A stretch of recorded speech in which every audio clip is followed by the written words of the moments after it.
Vive la experiencia Total Play. Presenta.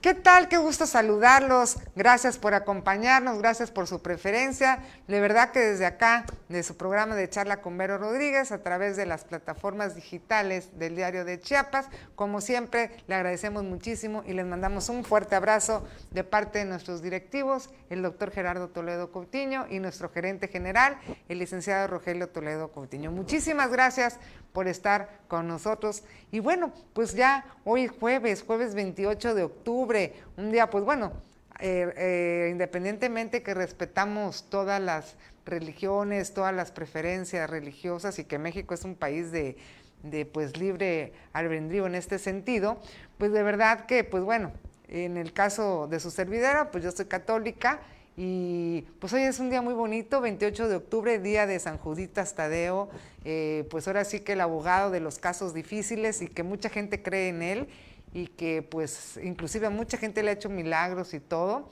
Y pues bueno, esperemos que la gente que sea católica y todo, pues estén pasando pues un día armonioso, pues que Dios nos bendiga, ¿verdad? Que sobre todo pues en estas situaciones de pandemia difíciles, de todo lo que se está viviendo, pues nos ilumine a cada uno de todos nosotros y que pues nos siga bendiciendo, ¿verdad? Les mando muchas buenas vibras, muchas buenas bendiciones a todos ustedes y hoy seguramente, bueno, desde las 12 de la noche, ahí por donde tienen su casa, empecé a escuchar la cuetiza, como decimos acá los chapanecas y chapanecos, y seguramente pues por la pandemia no habrá muchas cosas, pero sí siempre pues el rezo que se hace, los tamalitos, la cuetiza, algunos ponen hasta marimba ahí para festejar a San Juditas. Y pues bueno, un día muy importante para los católicos. Bueno, decirles también que bueno, ya agradecerle a aquel equipo de producción que se volaron la barda aquí con la calaverita, la flor típica de estas fechas, ¿verdad? Y que sobre todo, pues, no perder las tradiciones, que son muy importantes, las tradiciones, la cultura de nosotros, y sobre todo también, pues, ya la otra semana, el Día de Muertos, ¿verdad? De poder estar haciendo también un poco de altares, la gente haciendo todo lo que conlleva estas tradiciones. Pues de verdad que bienvenidos, muchas gracias y vamos a pasar a nuestro tema del día de hoy. Hoy vamos a tener un tema también muy interesante, porque con todo esto, pues a veces la resiliencia, la onda de que a veces, a veces con tanta adversidad, cómo salir adelante, cómo a veces dice uno, pues bueno, y ahora piensa uno que pues bueno, ya no hay soluciones, y a veces es difícil, pero como dice el dicho, ¿no? A veces hay que levantarse desde las cenizas y echarle vuelo para salir adelante. Por eso hoy invitamos a una persona que siempre ha estado con nosotros apoyándonos en estos temas, la cual le agradecemos muchísimo. Ella es la psicóloga y terapeuta, la licenciada Itziar Aguilar Rocha, la cual, como siempre, le damos la bienvenida a su casa, el Diario de Chiapas, y como siempre, agradeciéndole infinitamente que nos apoye en estos temas que ella conoce muy bien y que sobre todo, pues, se dé el tiempo de poder estar con nosotros. Bienvenida, Itziar, y muchísimas gracias por acompañarnos. Muchas gracias, Vero, por la invitación. Gracias, pues bueno, estábamos platicando de estos temas, cómo a veces pues salir de tantas cuestiones, de tantos problemas, de estas situaciones adversas que a veces uno no quisiera pasar, pero que desgraciadamente pues ahí están, ¿no? Y el que diga, no, pues yo estoy muy bien, yo creo que a todos en algún momento de nuestra etapa de nuestra vida hemos sufrido situaciones altas, bajas, situaciones que a veces pues no sabes cómo llevarlas, cómo enfrentarlas, y dices, bueno, híjole, y a veces hasta se encierran o dejan de hacer situaciones que pues en lugar de ayudarte te perjudiquen, ¿no? Entonces acá, tú que eres la especialista en este tema, ¿cómo enfrentar estas adversidades de hoy en día y bueno, y de siempre que han habido en la vida, ¿no?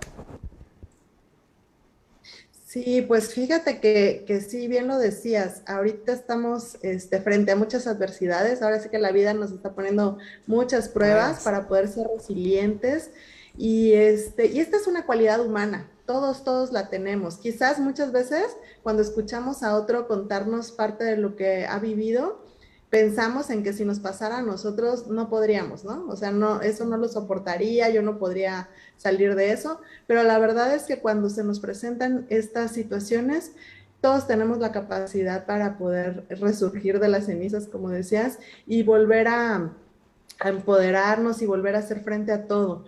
Nada más que, bueno, obviamente hay cosas que se pueden trabajar y se pueden mejorar, pero sí tenemos esa habilidad todos para poder hacerlo. Sí, y que a veces eso pasa, ¿no? Que a veces dices, no, como ahorita dices, no, si me pasara tal cosa, híjole, no sé qué haría, ¿no?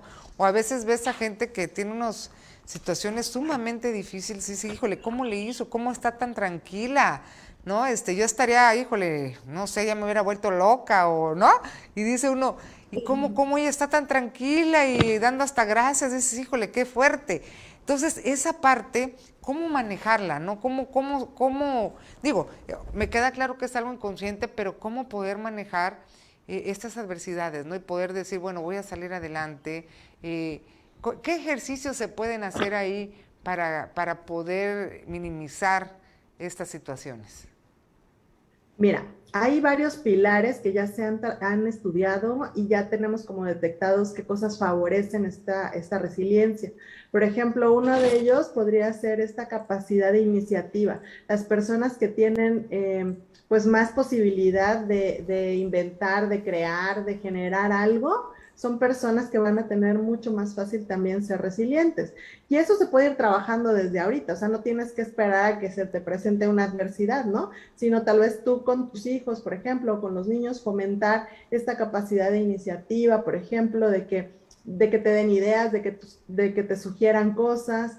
También la capacidad de relacionarnos, esa también es un pilar de la resiliencia, el saber que podemos contar con alguien, el poder tener esa facilidad para conectarnos con personas, también es un pilar importante y eso también se puede trabajar desde ya, ¿no? Desde ahorita.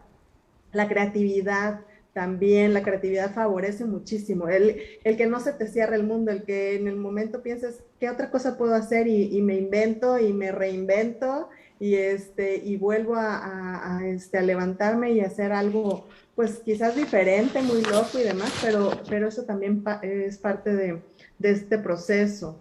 La independencia, el poder, de algún modo, tener la seguridad y no tener que depender de alguien, el que creas que sí lo puedes hacer, aunque estés solo, aunque digas, ay, no, es que no tengo quien me ayude, el creer en ti también sería súper importante y es otro pilar de la resiliencia que también se puede trabajar desde ya, ¿no? Y bueno, hacer mucha introspección, conocerte muy bien, ubicar, ¿no? Cómo poderte ayudar a ti mismo para enfrentar las dificultades también es parte de este proceso. Sí, eso también es importante, como dices, ¿no? El conocerte a ti mismo y que sabes también como, pues ahora sí, cuáles son tus debilidades, tus cosas y también, porque a veces también, no más dejar mentir que en algún problema o algo, también hay gente que lo puede tomar con alguna otra debilidad, ¿no? Que te conlleva a otro problema, ¿no? O sea, en lugar de salir adelante de eso, te metes a otro, es decir, no sé, me pasó una situación, no sé, que se me ocurra, no sé, a la pérdida de algún familiar, desgraciadamente, y hay mucha gente que lejos de enfrentar la situación y todo, pues se va y se tira al alcoholismo o alguna otra situación y creas otro problema, ¿no? En lugar de resolver y enfrentarlo, como dicen, al toro por los cuernos, esto también te trae otras cosas, las cuales creo que ahí pues es cuando debe de uno también sacar el carácter y decir, bueno, no me voy a vencer, tengo que salir adelante. También tienes seguramente otro entorno, ¿no? Otro entorno que también te necesita y que también por eso debes de ver todo, visualizar todo tu entorno para poder también salir adelante. Y en este sentido, de enfrentar todas estas adversidades, también tienes que, que es lo que ahorita te quiero preguntar, también tienes que ver cómo también hacer cosas que te distraigan, ¿no? Cosas que también, como decías, que vayas, pues tu mente, ahora sí como dicen, que vayas ocupando tu mente, ¿no? Ahí, que por ejemplo, ¿qué podemos hacer? Porque me imagino que a veces es muy difícil, no te dan ganas ni de nada. Yo creo que es una situación sumamente difícil y que a veces pues mucha gente inclusive toma hasta antidepresivos, ¿no? Entonces ahí también es una situación de que cómo poderle hacer ahí, cómo manejar esta parte, ¿no? Porque caen en depresión mucha gente. Sí, fíjate que de las cosas que se conocen ahora, que hace como, porque te decía, todos tenemos la cualidad de ser resilientes, pero ¿qué se han estudiado, como qué características hay, en qué coinciden Sí. más este tipo de personas que se levantan mucho más rápido y más fácil, ¿no?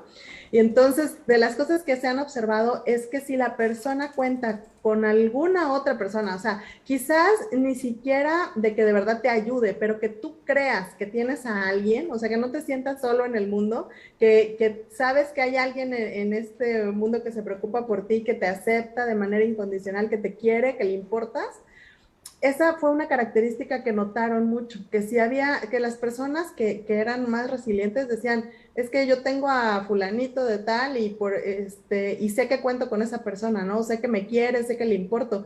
Y quizás ni siquiera están ahí ayudándolos y haciendo todo, pero el que lo sepa, el saberse querido, el saberse aceptado, eso les ayudaba muchísimo a estas personas. Entonces, esa es una característica importante, valdría la pena tenerlo claro, fomentarlo en casa, ¿no? El que siempre decimos, dile a tu hijo, a tus hijos lo que los amas, lo que los aceptas, lo que los quieres, independientemente de la situación o la conducta que tengan, que eso es aparte, pero que se sepan amados, que se sepan queridos, eso ayuda muchísimo para poder enfrentar las dificultades. Y uno de los pilares que también es bien, bien importante y que muchas veces digo, creo que como mexicanos lo tenemos en su mayoría y creo que también somos un pueblo muy resiliente, es el sentido del humor.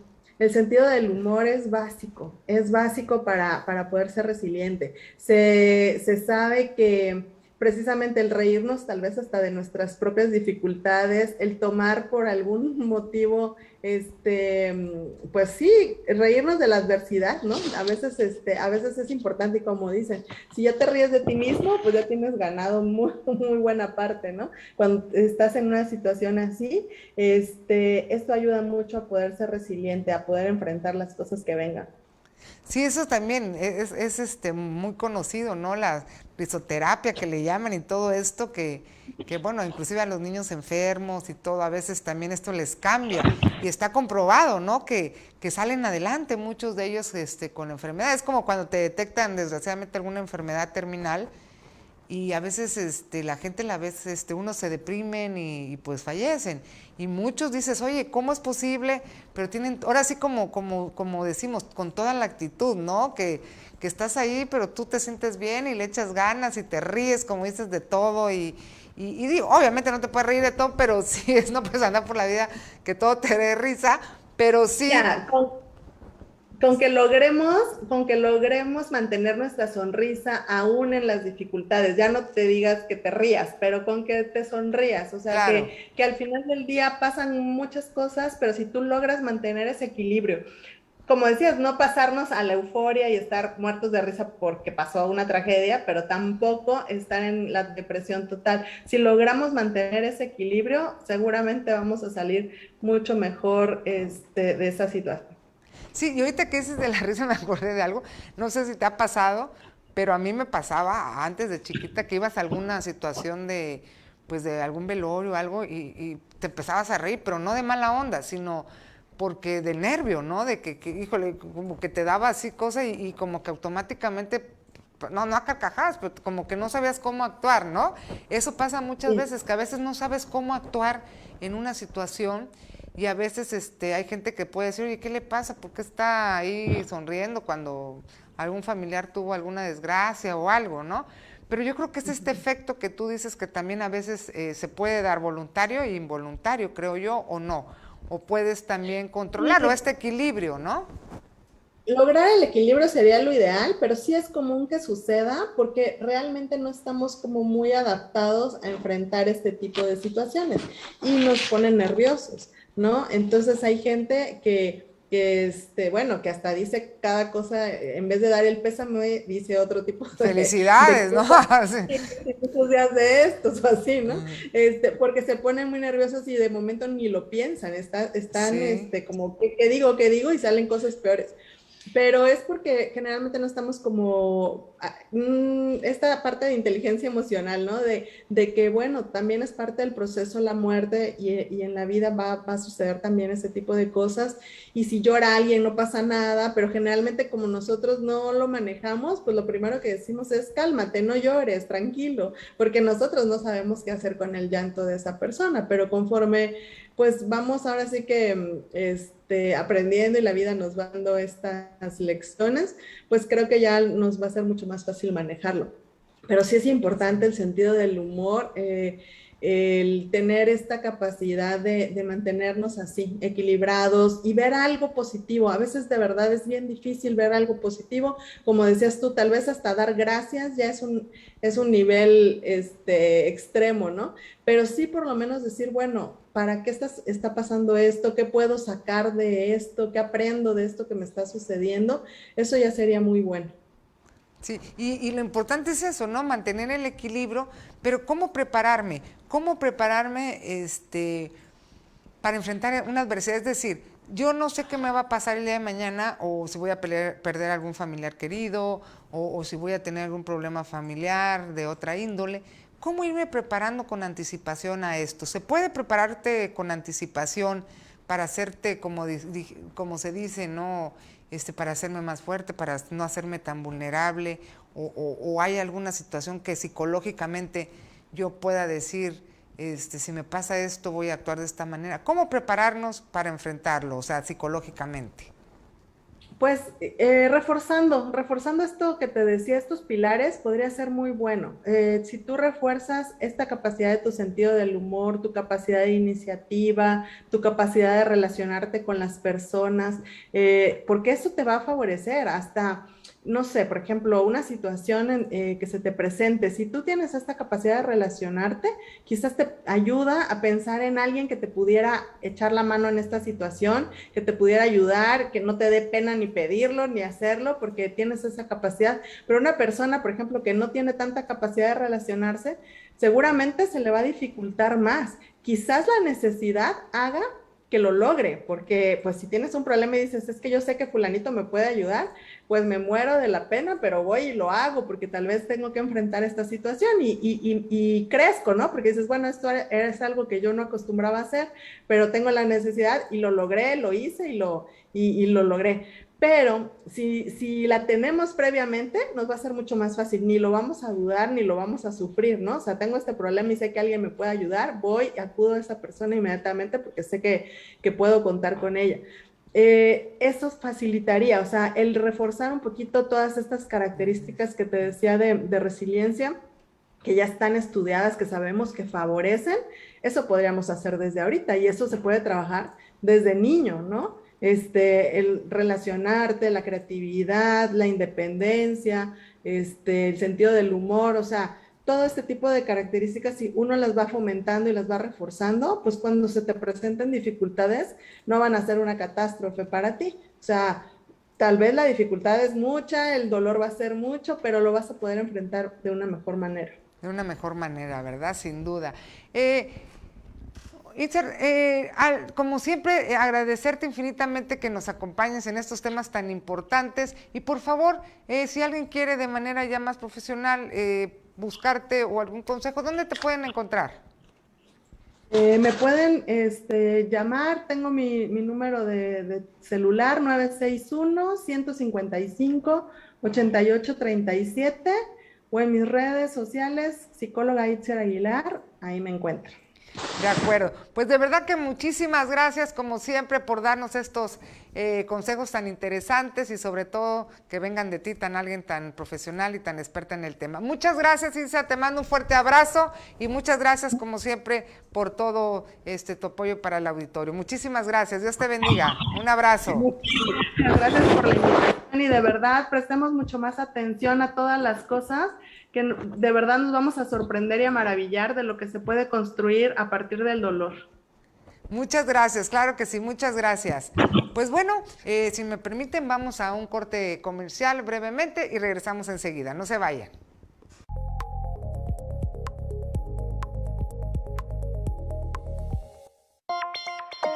...97.7... La radio del diario. La radio del diario. La radio del diario. Transmitiendo desde Libramiento Sur Poniente 1999. Desde Tuxtla Gutiérrez, Chiapas, México. XHGTC. La radio del diario. Más música en tu radio. Contacto directo 961-612-2860. Teléfono cabina 961-612-2860. Más música en tu radio. Escúchanos también en línea. www.diariodechiapas.com/radio. 97.7. La radio del diario. Más música en tu radio. Recordar a los muertos con cariño. Celebrar la fecha en el que la tristeza y el carácter festivo son enmarcados con calaveras de azúcar, el pan de muerto, el papel picado, las ofrendas y las leyendas que se cuentan desde tiempos antiguos. Son parte de una tradición muy mexicana. El Día de Muertos. Diario TV Multimedia. Reviviendo nuestras tradiciones. Sumérgete a la orilla del mar, disfruta de un ambiente natural rodeado de manglares y haz de tu estancia la mejor experiencia para descansar en familia. Manglares Hotel Boutique. Restaurante con un amplio menú, piscina, zona Wi-Fi, TV, aire acondicionado y spa. Chocohuital, Pijijiapan, Chiapas.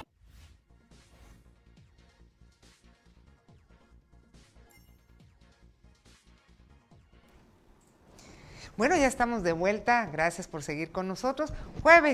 Juevesito, como dicen, jueves de Guillermo Vázquez Handal. De verdad que como siempre un agasajo tenerlo acá en el Diario de Chiapas, el mejor analista político de México y sobre todo muy objetivo, muy certero y muy claro. Bienvenido, mi querido Memo, a tu programa de Charla con Vero Rodríguez. Muchísimas gracias, Vero. Como siempre, como todos los jueves, un verdadero privilegio poder compartir este espacio contigo, con el amable auditorio. Un afectuoso saludo a todo el equipo de producción y aquí estamos a la hora. Muchas gracias, Memo. Pues bueno, hemos visto varios temas, como siempre que charlamos acá de los temas de la semana. Y bueno, vimos que ahí la Suprema Corte, bueno, dio el fallo sobre el tema muy importante de la propuesta que había hecho el señor presidente, respecto a que, pues bueno, se castigara con cárcel, con una detención preventiva, con una cuestión ahí ya de un castigo penal a todos los que pues hicieran defraudación fiscal, ¿no? Este fallo pues fue obviamente en contra de la propuesta del presidente y pues ha dado mucho que hablar, ¿no? Y lo que se pensaba que se iba a castigar de manera contundente, que así lo quería el presidente, pues bueno, con este fallo pues queda desarticulado totalmente y pues vamos a hacer ahí una serie de aristas que ahorita quiero tu comentario y sobre todo pues tu perspectiva en este sentido, si fueras tan amable. Sí, por supuesto, con muchísimo gusto, Ver. Bueno, habría que empezar por decir que se vuelve todavía más polémico, precisamente, claro, porque es una propuesta del presidente de la República que la Corte rechaza. Pero si nos vamos a la parte técnica, dicho por los que saben de esto, no se puede seguir ampliando el catálogo de delitos que merecen prisión preventiva oficiosa. Eso ya es un exceso, es un abuso. Aparte de que, hay que decirlo, como es, este gobierno se caracteriza por usar la justicia de manera selectiva, de acuerdo a circunstancias políticas, rivales. El mejor ejemplo que puede existir es la comparación entre lo que le pasa a Rosario Robles, mientras que el señor Lozoya, como ya lo comentamos, se da el lujo de ir a cenar a los restaurantes más elegantes y caros de la Ciudad de México, ¿no? Que además, y porque así lo platicé en un momento, Emilio Lozoya es un delincuente confeso, ¿no? Entonces, bajo esta perspectiva de que la justicia se usa de manera selectiva y con tintes políticos, pues seguir ampliando el catálogo de delitos para prisión preventiva oficiosa puede ser tremendamente riesgoso en términos sociales, ¿no? Dicho esto, y yéndonos incluso, insisto, a la parte técnica, dicho por, insisto, los especialistas, no es una opinión personal, en este país nadie es culpable hasta que se demuestra. No estamos defendiendo a los delincuentes, hay que decirlo, porque por ahí se podría malentender, ¿no? Sí. Pero tú tienes como ciudadano el derecho de que si eres imputado por un caso, puedas llevar tu defensa en libertad hasta que no se te que efectivamente eres culpable. Siendo así, pues no hay nada que decir, se procede legalmente y las condiciones y las consecuencias que tengan que hacerse. Pero estar metiendo a la cárcel gente que todavía no se ha probado su culpabilidad, aparte de que sería un despropósito en términos logísticos de espacio en las cárceles, creo que podría dar la oportunidad y la tentación de estar metiendo a la cárcel a rivales políticos o empresariales. Se ha hablado mucho en estos días del caso de tu paisano Álvarez Puga, en términos de que él gozaba de cierta protección de algunos funcionarios y que al irse ellos del gobierno, hoy está señalado con ficha roja de la Interpol, etcétera, etcétera, ¿no? Al día de hoy, yo desconozco si al señor ya se le probó algo. Insisto, no lo estoy defendiendo. Pero si empezamos a meter, si el gobierno empieza a meter a la gente a la cárcel por rivalidades políticas, aparte de que no va a haber espacio, estaríamos dando la vuelta a un régimen dictatorial como lo hubo en alguna época en este país, en donde la justicia estaba al servicio del poder. Yo creo que en términos de derechos humanos, de legalidad, de pluralidad, sí, por supuesto, hay que perseguir delincuentes. En eso creo que estaríamos de acuerdo todos. Pero hay que seguir los condicionamientos que marca la propia ley. Te lo tienen que probar y comprobar, incluso hasta para poder armar una carpeta, para poderte señalar de manera judicial un periodo de encarcelamiento o, en todo caso, de multas o lo que haya que pagarle al erario, ¿no? Entonces, aquí estamos partiendo a base de lo que parecería un capricho, pero que independientemente de ello, el presidente, como siempre, con esa habilidad que lo caracteriza, lo vende diciendo, esto beneficia a los fifís, ¿no? A los delincuentes de cuello blanco. A lo que el ministro Saldívar le responde, que la prisión preventiva oficiosa a quien más afecta es a gente de escasos recursos que no tiene la posibilidad de pagarse un buen abogado. Digamos que la ley no debe discriminar clases sociales ni potencial económico de una persona o de una empresa, pero efectivamente hoy en este país quienes más sufren son los que no pueden defenderse, los que no tienen para pagar un abogado. Las cárceles están llenas de gente que no debería de estar ahí, ya sea porque se le juzgó o se le denunció o se le acusó mal, pero sobre todo porque no tienen quien los defienda por falta de dinero. Sí. En ese caso, pues los delincuentes de cuello blanco, si de algo se puede presumir es que han de tener muchísimo dinero. Entonces, pues ellos sí podrán acceder a grandes abogados que les lleven su defensa y sus casos, ¿no? Pero el presidente, muy fiel a su estilo y además muy contundente en cuanto a lo que a su feligresía le gusta oír, yo creo que ese es uno de los elementos por los que sigue siendo tan popular, él, no su gobierno, él, es este mensaje de que la Corte está defendiendo delincuentes de cuello blanco, cuando realmente el concepto constitucional es muy claro. Y además yo festejo que así sea, porque no sería sano y por otro lado sería muy peligroso que estén dándose circunstancias en las que se le otorga un poder más allá de lo normal al Ejecutivo para poder ir en contra, insisto, de eventuales rivales políticos. Así es decir, con este fallo quedan, sí se podrá castigar cuando hay una defraudación fiscal, pero no los podrás detener antes de saber si son culpables o no, ¿no? Ese sería el contexto general de este fallo. Sí. Bueno, y también sin duda, Memo, también ha sido muy polémico el tema de la UNAM, ¿no? De las declaraciones del presidente, en el sentido de que, dijo en su mañanera que la UNAM, comenta, hay un episodio, ¿no? De cuando él estaba en campaña para jefe de gobierno y que le mandaron por ahí unos porros de la UNAM, y comenta también que pues José Narro, el que fue rector, sigue teniendo mucho poder, al igual que el mero ahí del patronato, ¿no? Que es ahorita el delegado de Catepec, ¿no? Y que hay un poderío ahí muy fuerte en la UNAM, dando a entender que, entre porros y que sigue habiendo ahí una situación que manejan a la universidad.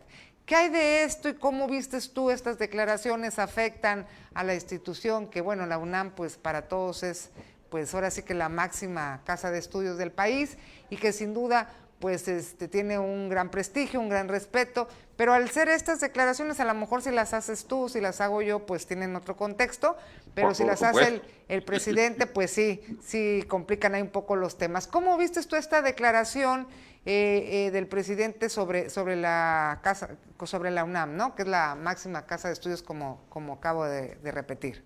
Y un orgullo para todos los mexicanos, incluso hasta para los que no estudiamos ahí, una universidad reconocida internacionalmente, de las mejores de Latinoamérica, donde han pasado generacionalmente todos los grandes mexicanos de este país, del área que me digas, del pensamiento, de la cultura, de la función pública, incluso empresarial, ¿no?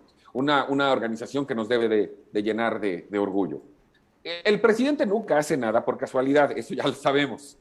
Yo creo, y creo que esto lo demuestra al quinto día de estar hablando de la UNAM, cuando se refiere al hecho de que hay que reformarla. Me da la impresión que el meollo de toda la crítica y de todo el asunto tiene que ver con eso. Seguramente en la UNAM debe de haber enormes problemas, puesto como en todos lados, lo que comentabas, los porros, hay ciertas dudas respecto al manejo de los presupuestos, en fin, lo que tú me digas, es posible todo, te lo creo todo. Pero en términos de la representatividad, la autonomía de la UNAM, por ejemplo, cuando el presidente habla, por ejemplo, de Carlos Salinas, honestamente yo creo que Carlos Salinas no tiene el más mínimo poder en la UNAM, ni tiene nada que hacer ahí. Incluso el único que se acuerda de Carlos Salinas es el presidente López Obrador, el que lo pone en lugares en los que difícilmente creo que ya puede estar, ese es el mismo presidente. Pero bueno, esas son sus agendas y esa es su narrativa. Insisto, a mí me da la impresión que cuando él habla de reformar para que deje de ser de derecha, neoliberal, que además esos son conceptos que solo el presidente se cree, o sea, habría que ver si eso es cierto, ¿no? Creo que sí hay una intención, como en el tema anterior, de meter las manos donde no se debe.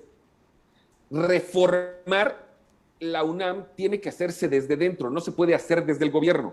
No es la función, no está capacitado jurídicamente para hacerlo, pero además, social y políticamente. Tú intentas hacer una reforma en la UNAM que no venga de dentro y lamentablemente, aunque suene muy exagerado, a mí no me gustaría ver otro episodio como el del 68. Si por una cosa se ha caracterizado la universidad en el ánimo de respetar su autonomía, es precisamente de la fortaleza interna que tiene. Este podría ser un tema en que la convocatoria podría llegar a todos, cualquiera que tenga que ver con la UNAM. En el sentido de sentirse atacados, valga la redundancia, ante el hecho de una agresión foránea, te puedo asegurar que todos se van a unir y que esto implicaría a lo mejor un conflicto social de magnitudes que ni nos imaginamos. Evidentemente nadie desea eso, pero creo que como el mismo presidente dijo de que no hay que despertar al tigre, yo creo que un tigre y muy peligroso es la UNAM. Y esta mención de querer reformar, la verdad es que sí es muy preocupante, no es función del gobierno, seguramente como en todas las instituciones habrá cosas que mejorar en la UNAM, pero ellos están muy acostumbrados, y cuando digo ellos es toda la comunidad universitaria, a que todo viene de adentro. Si el presidente tiene diferencias porque no le cae el rector Graue o porque no le gusta cómo se imparten las clases de derecho constitucional, pues sí, él tiene la facultad y el derecho de decirlo en sus mañaneras, pero precisamente como lo dijiste, coincido totalmente. Dicho por él, tiene otras implicaciones. Creo que es un tema muy peligroso. Ojalá viemos de agenda, aunque hay que decirlo, se aventó 5 días seguidos usando el tema. Y esto me habla de que hay una fijación, de que hay un interés, hasta cierto punto diría una terquedad al respecto, pero si el presidente le intenta meter las manos a la UNAM para hacer una reforma que además haga que la UNAM vaya de la mano de la 4T, cuando lo importante en este caso es la pluralidad, la autonomía, la libertad del pensamiento, en la UNAM tú puedes ver converger a todo tipo de grupos sociales, porque independientemente de que es una universidad pública, ahí asiste gente de muy escasos recursos, pero también gente muy, muy rica, muy poderosa económicamente. Como bien dices, la máxima casa de estudios del país, yo diría una de estas figuras icónicas tradas en nuestra sociedad, a la que mejor dejarla como está, y que sí, si eventualmente hay algo que reformar, sea desde dentro. Sí, y que sin duda después de ello, pues bueno, salieron muchas voces a defender a la UNAM, y bueno, y el presidente al otro día dice, bueno, ¿por qué se enojan, no? ¿Por qué se enojan con mi comentario si es la realidad, ¿no? Hay muchas manos ahí que mandan, siguen diciendo, bueno, comenta inclusive que José Narro sigue ingiriendo mucho ahí con voz y mando en la universidad, y agrega, ¿no?, el tema, por ejemplo, de la Universidad de Guadalajara, ¿no?, con Padilla, ¿no?, que lleva más de 30 años ahí del líder del patronato, y también comenta ahí esta parte, ¿no? Ricardo Villanueva, el actual rector de la Universidad de Guadalajara, exsecretario de Hacienda, difunto gobernador Aristóteles, es una persona a quien conozco de hace muchísimos años. Te puedo dar fe, y no soy notario público, de la honestidad de Ricardo Villanueva. Su hermano David fue el presidente en todos los estados hay el órgano superior de la auditoría. Sí. David lo fue en Puebla y fue presidente a nivel nacional. Y hoy David es el titular de la Unidad de Control y Evaluación de la Cámara de Diputados.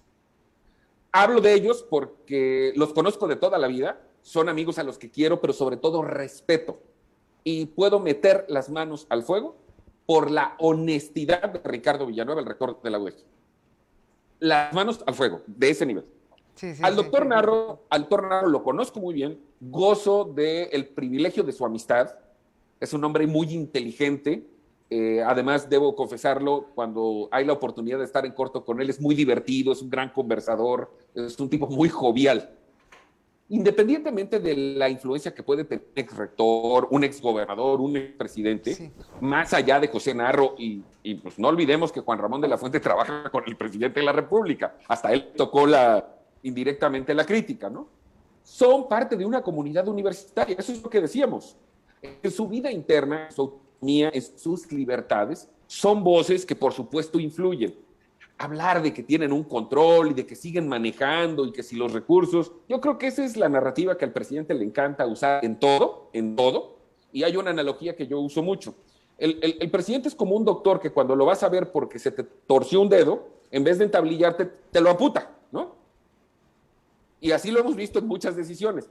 Cancelé esto porque había corrupción, y que no era mejor resolver la corrupción que el programa siguiera, y podemos hablar de muchos ejemplos. El tema indispensablemente, por ejemplo, de las medicinas, el tema de los para mujeres violentadas, pues como había corrupción lo cierro, pero no genero una alternativa. Por eso me da mucho miedo que en el tema del quiera meter mano, es algo que no le corresponde y que los resultados podrían ser terribles. Y, como lo reconoció hace unos días en alguna mañanera, hace juicios sumarios acusando a gente, diciendo él mismo, y a veces no tengo las pruebas. Pero bueno, hay que denunciar, ¿no? Es importante denunciar. Yo lo que sí te puedo decir, yo sí meto las manos al fuego por Ricardo Villanueva, es una de las personas más decentes que he conocido. Además, ellos vienen de una familia en la que el padre y el abuelo fueron parte de esa comunidad universitaria. La aspiración máxima de su vida no era ser alcalde, no era ser gobernador, era ser rector de la universidad. Entonces yo creo que ahí el presidente, con un absoluto desconocimiento de causas y de personas, con esta tendencia que tiene a hacer juicios sumarios, que además ya lo aceptó, en este caso está acusando total e injustamente a gente que es de una sola pieza y muy decente. Pues sí, hay que ver porque pues sí afecta estas declaraciones, y sobre todo, como dices tú, tratar de evitar ahí cualquier conflicto como se han dado anteriormente, que realmente sería una desgracia, pero bueno, esperemos que puedan ahí ver buena armonía. Mi Memo, ¿qué tenemos para el sábado? Pues obviamente vamos a platicar de estos temas, de ambos. También vamos a comentar acerca de popularidad del presidente, que el Financial Times lo coloca como el segundo jefe de Estado más popular, a reserva de que él antes se refería al Financial Times como pasquín inmundo. Esa es la frase que usaba. Financial Times es un pasquín inmundo. Ahora, como lo colocan en segundo lugar, ya se volvió una publicación decente y seria, ¿no? Pero bueno, en todo caso, el fenómeno de la popularidad del presidente siempre es un hecho digno de reconocer y de analizar, porque contrasta su gobierno muy mal calificado. Entonces, y hay un fenómeno muy, muy interesante, ¿no? Excelente, Memo. Pues estaremos pendientes ahí de tu programa, sin duda. Como siempre, te deseamos excelente fin de semana y agradecerte, como siempre, todos tus comentarios y, como siempre, un agasajo tenerte. Te mando un fuerte abrazo, Memo, querido. Gracias, pero un verdadero privilegio. Un saludo a todo el querido auditorio. Gracias, Memo, igualmente. Y a ustedes, muchísimas gracias por acompañarnos, gracias a todo el equipo de producción, a Ofelia de la Rosa, a cada uno de todos los que integran esta gran casa editorial del Diario de Chiapas, a mis compañeros conductores, les mando un fuerte abrazo también y sobre todo, como siempre les digo, una sonrisa para todos que nada nos cuesta, lo mismo nos cuesta estar enojados que estar contentos, mejor demos una sonrisa. Dios me los bendiga, que tengan excelente fin de semana y nos vemos Dios mediante el próximo martes. Cuídense mucho y pásenla bonito en este día tan padre que es el día de San Juditas y un día de mucha oración. Gracias.